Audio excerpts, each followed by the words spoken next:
Okey, sambungan part tu trip ke Pulau Bangkok dengan mak ayah. Okey, lepas ambil van pink, kami terus sampai ke Teratak Tok Perak di Teluk Kecil.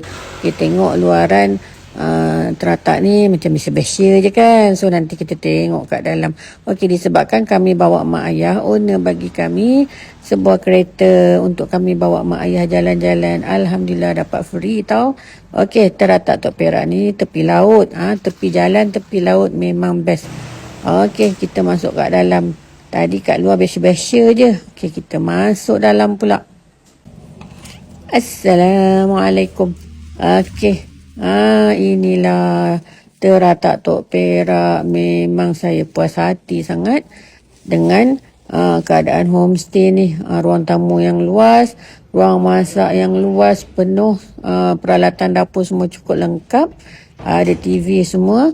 Dan inilah view yang dinanti-nantikan. Buka je sliding door, terus nampak laut dekat bawah tu aja.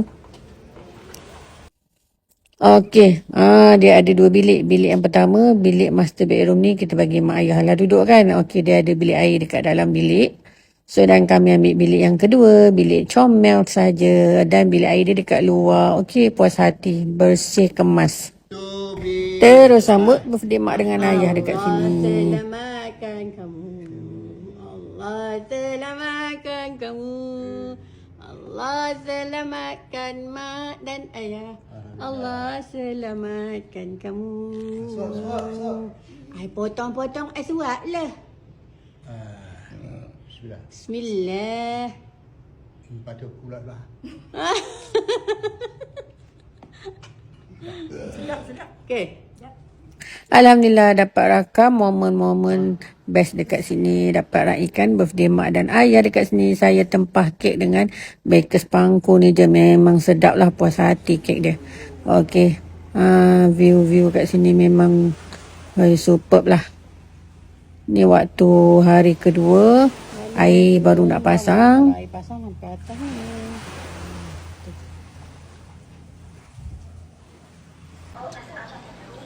Okey, ni dah tengah hari sikit, hari kedua. Air dah pasang sampai kat tangga. Dengar bunyi ombak kedebus-kedebus tu memang best lah.